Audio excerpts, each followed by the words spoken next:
से पहले भी हमारा वाइफ का भी हमारा केसेस वहाँ पे थे पहले से ही, उनके डिलीवरी के टाइम भी। तो Vibha ma'am are very known to us. तो पहले हम लोग उनके वहाँ ही गए। तो वहाँ पे उन्होंने पूरा बकाया ब्लड टेस्ट आते हैं डीपली, वो सारे कराए हमने।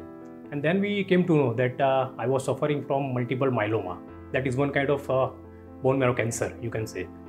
तो जनरली हम लोग कैंसर का नाम सुनते ही हालत पतली हो जाती है। सेम इशू हमारे साथ भी हुआ था। तो फर्स्ट जब टाइम पता चला कि भाई बोन मैरो का आपका मल्टीपल माइलोमा है आपको,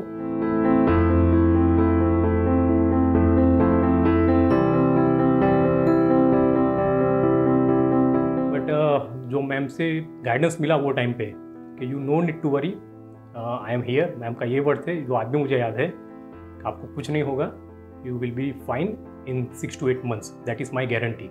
that were the words of Vibha ma'am. तो विभा मैम का मोटिवेशन बहुत काम आया।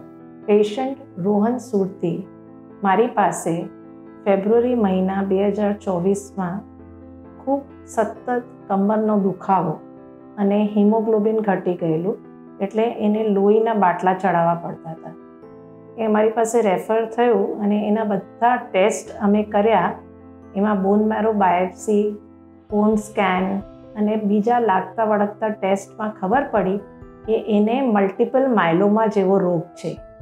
એ પેશન્ટને અમે ઇન્ડક્શન ટ્રીટમેન્ટ ચાલુ કરી, જેમાં અઠવાડિયે અમે એને ઇન્જેક્શન આપતા હતા અને બીજી ગોળીઓ આપતા હતા. 2 મહિના પછી એના ટેસ્ટ કર્યા અને એમાં ખબર પડી કે એનું માયલોમા જે પ્રોટીન છે, જેને લીધે એને મલ્ટિપલ માયલોમાનું કેન્સર થયું, એ ખૂબ પ્રમાણમાં ઘટી ગયું છે. એના પછી એને બીજા 2 મહિના અમે ટ્રીટમેન્ટ આપી અઠવાડિયે અને 2 મહિના પછી એટલે કે મે મહિનામાં એને બિલકુલ નોર્મલ થઈ ગયું. એનું માયલોमा શરીરમાંથી જતું રહ્યું.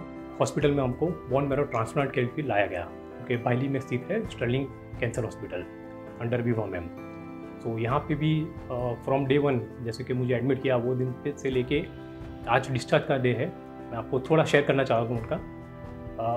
जैसे ही हमको इन्वर्ट किया, पर्टिकुलरली पूरा गाइडेंस के साथ उन्होंने बताया क्या क्या ट्रीटमेंट यहाँ पे आपको दी जाएगी। एंड फॉर एंटायर जर्नी यहाँ से हर स्टाफ में से कोई ना कोई ब्रदर और सिस्टर कंपलसरी हमारे साथ रहता था। अगले दिन हम बोन मैरो ट्रांसप्लांट के लिए गए थे। देन द नेक्स्ट डे जो रहता है वो होता है उनका वो कीमोथेरापी का रहता है। तो वो दिन भी पूरे प्रिकॉशन के साथ in the presence of Vibha ma'am उन्होंने ये करवाया था। And the sister and all the staff were there. तो काफ़ी फैंटास्टिक जर्नी रही थी हमारी यहाँ तक। એ દરમિયાન એને કોઈ પણ પ્રકારનું ઇન્ફેક્શન ના લાગે એના માટે જે અમારે સ્ટર્લિંગ ભાયલીમાં બોન મેરો ટ્રાન્સપ્લાન્ટ યુનિટ છે એ એકદમ અદ્યતન છે અને વડોદરા ખાતે સૌથી સારું અમારી પાસે બોન મેરો ટ્રાન્સપ્લાન્ટ યુનિટ છે, જેમાં we have isolation, we have HEPA filters અને એનું બેરિયર નર્સિંગ કેર, અને એની જે એ કેરને લીધે એને 14 દિવસની અંદર એના કાઉન્ટ નોર્મલ થઈ ગયા અને એને રજા આપવામાં આવી. लास्ट में मैं पर्टिकुलरली स्टर्लिंग हॉस्पिटल, उनके staff, my wife, she is always there for past 6 months, and most important doctor Vibha ma'am का तहे दिल से शुक्रिया करना चाहता हूँ. Thank you so much.